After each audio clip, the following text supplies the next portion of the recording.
Guys, this is a new assignment. इसमें एक नया लीडर नेतृत्व करने वाला है तुम्हारा। 68 सक्सेसफुल इंटरनेशनल ऑपरेशंस। तो दोस्तों, ये गोट मूवी की एक्सप्लेनेशन वीडियो। अगर आपको ये वीडियो अच्छी लगे तो इसे लाइक और शेयर जरूर करिए और ऐसी ही इंटरेस्टिंग वीडियो देखने के लिए सब्सक्राइब कीजिए हमारा चैनल और इस बेल आइकॉन को दबाइए ताकि आपको हमारी वीडियो सही टाइम पर मिल सके। तो दोस्तों, साउथ के सुपरस्टार थलापति विजय की लेटेस्ट मूवी गोट यानी greatest of all time release हो गई है और यह इस साल की high growth Singh Tamil film बन चुकी है। ऑडियंस इसे बहुत पसंद कर रही है क्योंकि यह मूवी काफ़ी एंटरटेनिंग है। फिल्म की स्टोरी तो इंटरेस्टिंग है ही, इसी के साथ यहाँ बढ़िया एक्शन मसाला और थोड़ा इमोशनल भी है। अगर आप इस फिल्म को अच्छी तरह समझना चाहते हैं तो ये वीडियो देखते रहिए। यह कहानी है स्पेशल एंटी टेररिज्म पॉन्ड यानी साइट्स की आतंकवादियों को पकड़ने का काम करते हैं। सन 2008 में इस ऑर्गेनाइजेशन का लीडर था राजीव मेनन नाम का एक आदमी जिसने पैसों के लालच में अपने देश से गद्दारी की और वो आतंकवादियों के साथ मिल गया। इसी दौरान साइट्स के एक एजेंट MS गांधी ने यह पता लगा लिया कि मेनन धोखेबाज है, इसलिए उसने उसकी पोल खोल दी। तब मेनन बचने के लिए देश छोड़कर भाग जाता है। फिर एक दिन सेट्स वालों को एक आतंकवादी की खबर मिलती है जिसने इंडिया से यूरेनियम चुराया था। इसीलिए गांधी उसे पकड़ने के लिए अपने कुछ साथियों के साथ केन्या पहुंच जाता है, जहां आतंकवादी एक ट्रेन में सवार था। फिर जब गांधी उसे पकड़ने के लिए वो ट्रेन में घुसता है तो वहां उसे मेनन में मिल जाता है। असल में मेनन ने ही इंडिया से यूरेनियम चुराकर वह आतंकवादी को बेचा था। अब यहाँ गांधी मेनन और वह आतंकवादी से लड़के यूरेनियम हासिल कर लेता है और वह अपने साथियों की मदद से उस ट्रेन को ब्लास्ट कर देता है जिसमें मेनन मर जाता है। इसके बाद सेक्स के एजेंट इंडिया लौट जाते हैं। ये सभी ऑफिसर्स अंडरकवर होकर काम करते थे और ज्यादातर समय अपने परिवार से दूर रहते थे। यह बात गांधी की बीवी अनुराधा को नहीं पता थी, इसीलिए वह उस पर काफी शक करती थी।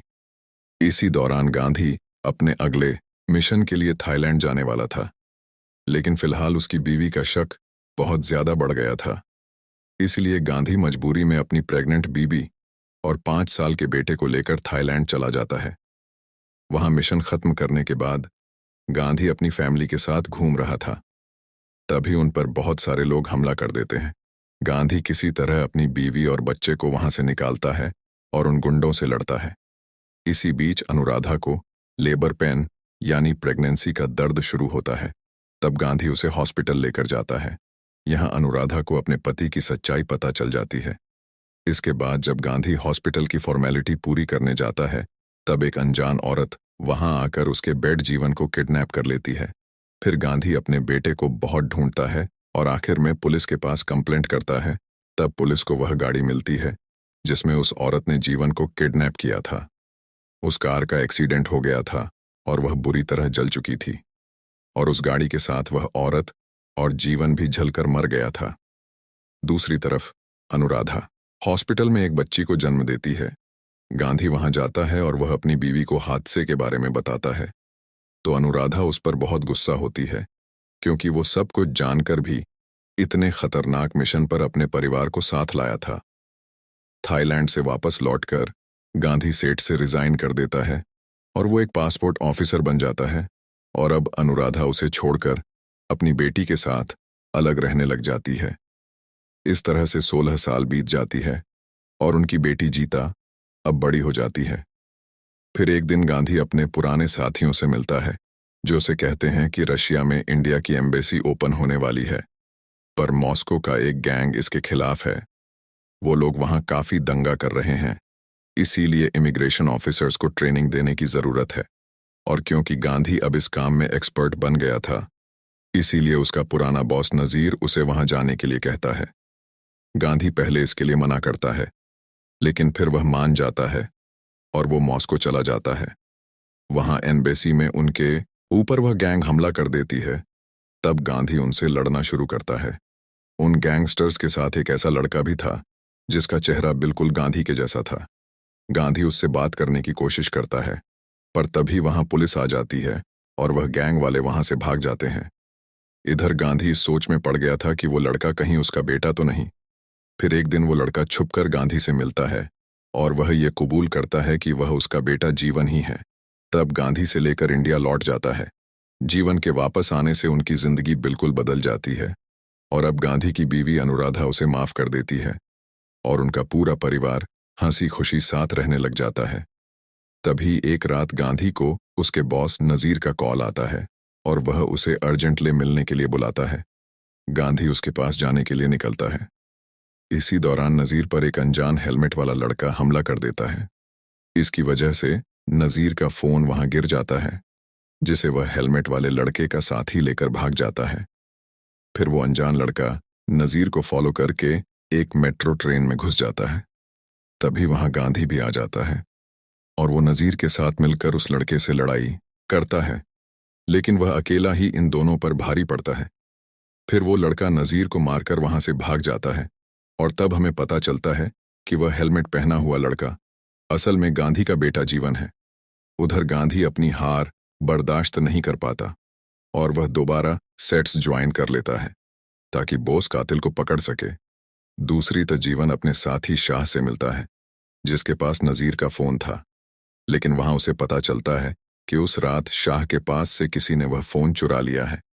तभी जीवन को उसके पापा का कॉल आता है, लेकिन यह पापा गांधी नहीं था, बल्कि वो राजीव मेनन था। असल में मेनन उस दिन ट्रेन ब्लास्ट में मरा नहीं था, उसकी पूरी फैमिली मर गई थी, लेकिन वो किसी तरह जिंदा बच गया और तब उसने गांधी से बदला लेने की कसम खाई। इसीलिए उसने 16 साल पहले जीवन को किडनैप करवाया और उसे एक गैंग के पास छोड़कर भिखारी बनवा दिया। वहां जीवन के साथ बहुत फिजिकल और मेंटल टॉर्चर हुआ। फिर एक दिन मेनन ने उस जगह पर जाकर जीवन को आजाद कर दिया और वह उसकी नजर में हीरो बन गया। इसके बाद मेनन ने उसे अपनी बेटे की तरह पाला और उसे नाम दिया संजय। अब मेनन जीवन के लिए उसका असली बाप बन चुका था और जीवन भी बड़ा होकर अपने नए बाप की तरह बुरा बन गया और उसने मेनन के सारे इल्लीगल धंधे संभाल लिए। जीवन का भरोसा जीतने के बाद एक दिन मेनन उसे बताता है कि उसके असली बात गांधी ने उसकी जिंदगी बर्बाद की और उसके परिवार को मार दिया। यह सुनकर जीवन गांधी के खिलाफ हो जाता है और वह उसे मारने का फैसला कर लेता है। फिर मेनन और जीवन ने मिलकर गांधी से बदला लेने का प्लान बनाया और जीवन जानबूझकर उसे मॉस्को में टकराया ताकि वह इंडिया आकर गांधी की जिंदगी बर्बाद कर सके। लेकिन नजीर को इन बातों की भनक लग गई थी और उसने कुछ सबूत अपने फोन में जमा कर लिए थे। इसी वजह से जीवन ने उसे मार दिया।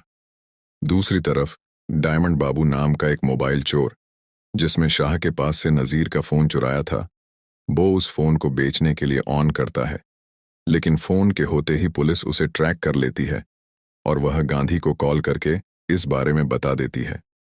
पर जीवन भी यह बात सुन लेता है। फिर गांधी अपने कुछ साथियों के साथ दामन बाबू को घूमते हुए एक होटल में आता है और जीवन भी उस फोन के लिए वहां पहुंच जाता है। तब शायद का ऑफिसर अजय वहां पर डायमंड बाबू से वह फोन ले लेता है, लेकिन जीवन अजय को मारकर उसे वह फोन छीन लेता है। दूसरी तरफ मॉस्को गैंग के लोग, जो कि जीवन के साथ ही थे, वो हर बार यानी समुंदर के रास्ते इंडिया आते हैं, तो वहां पुलिस उन्हें पकड़ लेती है। तब गांधी उन लोगों से पूछताछ करने के लिए वहां जाने लगता है। उस गैंग के साथ मेनन भी था।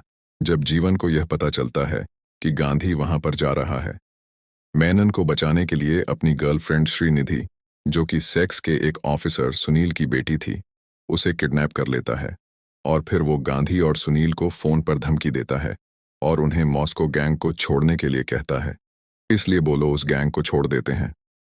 उधर श्रीनिधि जीवन की सच्चाई जान गई थी, इसीलिए वह उसका गला काट के भाग जाता है। इसके बाद गांधी और साइट्स के एजेंट श्रीनिधि को ढूंढते हुए उस जगह पर पहुंचते हैं जहां कल्याण नाम के एक ऑफिसर को वह मिल जाती है। श्री भी बहुत जख्मी हालत में थी, पर वह अब तक मरी नहीं थी, इसलिए वह कल्याण को जीवन के बारे में बता देती है।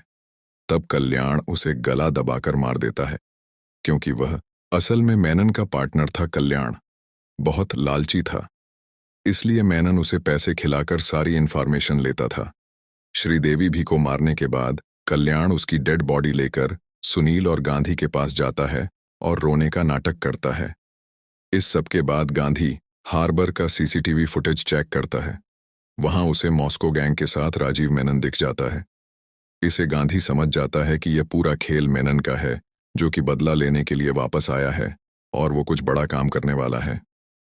इधर दामन बाबू को एक रेस्टोरेंट में जीवन का साथी दिख जाता है, इसीलिए वो सेट को उसकी खबर दे देता है। तब गांधी और उसके साथी शाह को ट्रैक करने लगते हैं और फिर एक दिन वो लोग उसी जीवन के साथ देख लेते हैं जहां गांधी उसे पकड़ लेता है और फिर शायद वाले उससे पूछताछ करते हैं, लेकिन जीवन उन्हें कुछ नहीं बताता। उल्टा वह गांधी पर झूठे इल्जाम लगाने लगता है और वह सुनील को गांधी के खिलाफ भड़काने की कोशिश करता है। सुनील उसकी चाल समझ जाता है और वह गन लेकर उसे धमकाने लगता है। तब जीवन सुनील की गन से उसे ही मार देता है। फिर गांधी उसे वह गन छीनकर उसे बहुत पीटता है, लेकिन तभी उसे मेनन का कॉल आता है जिसमें अनुराधा को पकड़ लिया था और वह बदले में जीवन को छोड़ने बोलता है।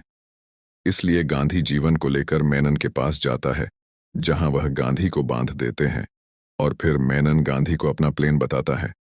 उस रात आईपीएल का मैच था, जहां जीवन स्टेडियम में बम ब्लास्ट करके उसका सारा इल्जाम गांधी पर लगाने वाला था। इस तरह से गांधी एक देशद्रोही कहलाएगा और मेनन को अपना बदला मिल जाएगा। तभी उस जगह पर सेट की टीम आकर मेनन को पकड़ लेती है। असल में गांधी ने मेनन के मुख से उसका प्लान जानने के लिए यह सारा ड्रामा किया था। दूसरी तरफ सुनील, जिसने सिर्फ मरने का नाटक किया था, वह जाकर कल्याण से मिलता है। गांधी और सुनील को पहले से ही कल्याण पर शक हो गया था।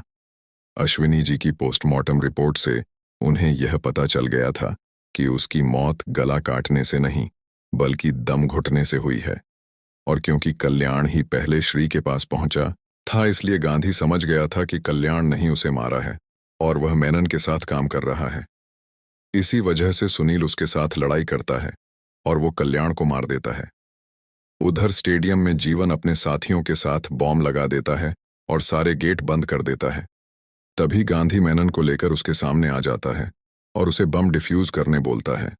मेनन को गांधी की कब्जे में देखकर जीवन बहुत गुस्सा होता है और वह उसे आज़ाद करने बोलता है, लेकिन मेनन अपनी फिक्र छोड़ के उसे बॉम्ब ब्लास्ट को बोलता है, क्योंकि वो सालों से इस पल का इंतजार कर रहा था जिसके लिए जीवन तैयार हो जाता है। पर इसी बीच उसका मामा, जो कि वही काम करता था, वह बॉम्ब का रिमोट लेकर भाग जाता है और वो रिमोट को गांधी की बेटी जीविता को दे देता है, जो वहां मैच देखने आई थी। तब जीवन वहां जाकर अपनी बहन को पकड़ता है और से रिमोट छीनने की कोशिश करता है, लेकिन फिर गांधी वहां आ जाता है और उन दोनों की बहुत देर तक लड़ाई होती है। पर आखिर में गांधी उसे रिमोट ले लेता है और वह जीवन के सर पर गोली मारकर उसे खत्म कर देता है, क्योंकि वह समझ गया था कि उसका बेटा बहुत बुरा बन चुका है और मौत ही उसका इलाज है। फिल्म के मिड कैप सीन में हमें यह पता चलता है कि जिस जीवन को हमने मूवी में देखा वह नकली आदमी यानी क्लोन था। असली जीवन अब तक जिंदा है, जो कि एक साइंटिस्ट बन गया है और वह क्लोन बनाने में एक्सपर्ट हो चुका है। यह जीवन गांधी से बदला लेने के लिए अपनी बहुत सारी कॉपी बनाकर उन्हें ट्रेन कर रहा था। इसके आगे की कहानी इस मूवी के second part GOAT versus OG, मतलब greatest of on all time versus original gangster में दिखाई जाएंगी।